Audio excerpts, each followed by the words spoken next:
तो उनको थोड़ा सा सांत्वना देनी है कि हाँ भाई ठीक हो, कोई दिक्कत नहीं है, कोई परेशानी नहीं। अगर फिर भी होश में नहीं आते हैं फिर हम लोग क्या करेंगे, CPR नहीं देंगे। CPR से पहले हम लोग क्या करेंगे, उनका रेस्पिरेशन चेक करेंगे। रेस्पिरेशन चेक करने का मेथड होता है LLF method. L for looking, और दूसरा L लिसन, और तीसरा है F फील। ठीक है, तो कैसे करेंगे हम लोग, यहाँ से हम लोग ऐसे बैठेंगे सामने। जो आदमी बेहोश हुआ है हमने कोशिश करनी है कि हमने उसके राइट साइड में बैठना है। ठीक है, तो हम यहाँ से बैठेंगे, फिर हम उसके खड़े हो जाओ। अगर यहाँ पर कोई बात नहीं, दिख रहा था दिखनी रहा तो खड़े हो सकते हो, है ना, खड़े हो सकते हो, दिखनी खड़े हो जाओ, कोई बात नहीं, खड़े हो जाओ।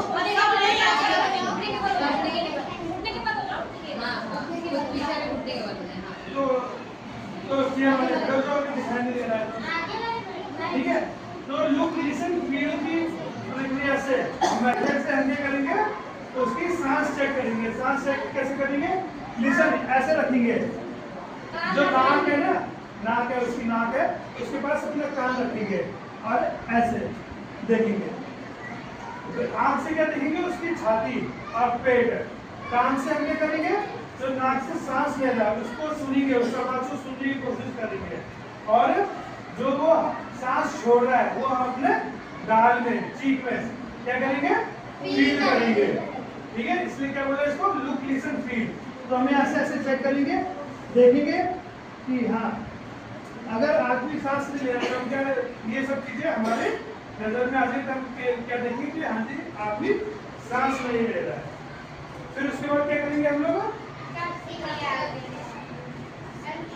उसकी पल्स चेक करेंगे।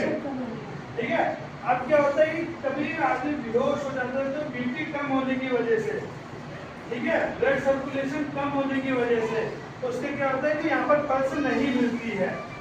हम पल्स यहाँ पर देखते हैं ना, बुखार आता है, जाते हैं डॉक्टर के पास, तो डॉक्टर यहाँ पर पल्स चेक करता है।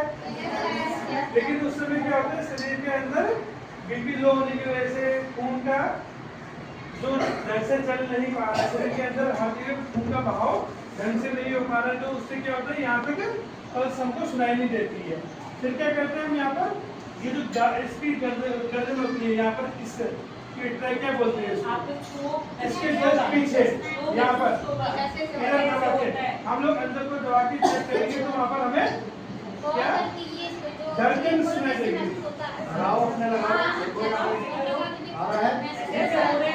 ये यहाँ पर इस जगह हम लोग क्या करेंगे,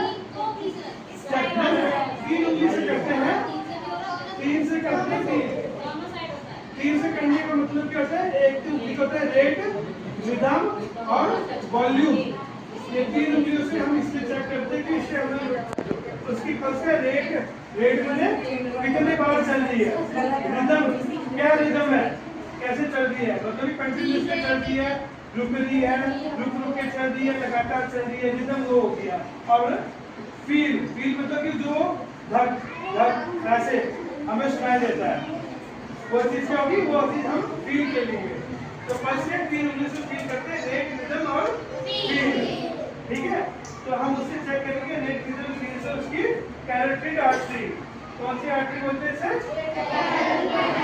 और ये क्या होता है, हमारे दिल के बहुत सबसे ज्यादा नजदीक फील करने वाली आर्टरी होती है, इसलिए हम इसमें चेक करते हैं। ठीक है, ये हमारे दिल की सबसे नजदीक आर्टरी होती है, जिसको हम पहली आर्टरी होती है, जिसको हम फील कर सकते हैं, इसलिए इसमें फीलिंग ज्यादा होती है। ठीक है, धड़कन इसमें ज्यादा होती है, जितने बार हार्ट ज्यादा उसके बाद आपकी पल्स चलेगी, तो हम उसको फील करेंगे। अगर वो धड़कन में आ रही है तो ठीक है, नहीं धड़कन में आ रही है तो हम लोग क्या करेंगे, अब बोलेंगे उसकी कैरोटिड आर्टरी क्या है, एब्सेंट है। ठीक है, क्या है, एब्सेंट है। फिर उसके बाद हम क्या करेंगे, CPR देंगे। ठीक है, CPR फिर क्या होता है, बड़ों में अलग से दिया जाता है, बच्चों का अलग होता है। ठीक है ना। बच्चों को अगर हमने CPR देना है तो हमारी जो छाती होती है, तो बीच की जो हड्डी होती है, या तो रिब्स कहते हैं, जो साइड वाली हड्डी होती है, जो बीच में हड्डी होती है उसे बोलते हैं स्टर्नम। हाँ, उसका जो लास्ट पार्ट होता है उससे 2 उंगली ऊपर आ जाओ, ठीक है।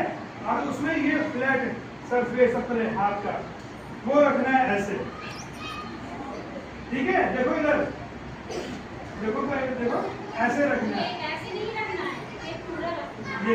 ये पूरा ये तो ऐसे आएगा, ठीक है। ये पूरा ऐसे आएगा, तो ये ऐसे आएगा। और इस हाथ को हम यहाँ से ऐसे रखेंगे, ठीक है। जो बड़े होंगे बड़े, तो हम नहीं करेंगे, उसको ऐसे दबाएंगे तेज तेज की, ठीक है। ये चीज हमारी क्या फोल्ड नहीं होनी चाहिए, हमारा ओनली शोल्डर और कमर का जो है दबाव उसको पड़ना चाहिए। ऐसे ऐसे करके हम उसको नीचे को प्रेशर से दबाएंगे, यूं तेज तेज की। अब बच्चों में कैसे, बच्चों में 2 उंगली उसी जगह रखकर उसको दबाना है हमने तेज तेज की ऐसे, ठीक है। बच्चे कब तक के 4-5 साल तक के बच्चे जो होते हैं, इन्फेंट से मतलब जो 0 to 5 एज तक होता है उनका 2, थोड़े बड़े नहीं तो 3 उंगली से हल्का सा तेज तेज की दबाना आता है, ठीक है। और कितना 1 मिनट में 120 बार। तो इसका रेशियो बांटा जाता है कि फर्स्ट जो हमारा चलेगा वो कितना चलेगा 30:2। 30 बार हम ये करेंगे, चेस्ट कंप्रेशन करेंगे, ठीक है। छाती को 30 बार दबाएंगे और 2 बार रेस्पिरेशन देंगे। अब रेस्पिरेशन देने से पहले हम लोग उसका मुंह खोलेंगे। मुंह खोलने के 2 तरीके होते हैं, एक होता है हेड टिल्ट और चिन लिफ्ट मेथड। हेड को क्या करेंगे, हम एक तरफ से पकड़ेंगे और चिन को नीचे को दबाएंगे, तो उसका मुंह खुल जाएगा। और दूसरा मेथड क्या होता है, जॉ ब्रश मेथड, जिसमें हम हेड की तरफ जाके इसके दोनों यहाँ से नीचे से मैंडिबल बोन बोलते हैं इसको ऐसे पे यूं दबाएंगे तेज की, ठीक है। दर्द हो जाएगा, क्या होगा, तेज की दबाएंगे हम इसको, उससे क्या मुंह खुल जाएगा, ठीक है। फिर हम क्या करेंगे, मुंह खुल गया, ऐसे मुंह खुल गया इसका, यहाँ से चेस्ट कंप्रेशन हम शुरू कर देंगे। 1 2 3 4 5 6 7 8 9 10 11 12 13 14 15 16 17 18 19 20 21 22 23 24 25 26 27 28 30 में रुकने के बाद उसके मुंह में एक साफ सा रुमाल कपड़ा कुछ भी रखेंगे और उनको नाक बंद करके माउथ टू माउथ रेस्पिरेशन देंगे 2 टाइम्स, नाक बंद करके। क्यों, नहीं तो सांस जो हम देंगे वो उसके नाक से बाहर आ जाएगी। तो हमने क्या, उसके सांस जो है उनके हमने क्या करना है, फेफड़ों में पहुंचानी है।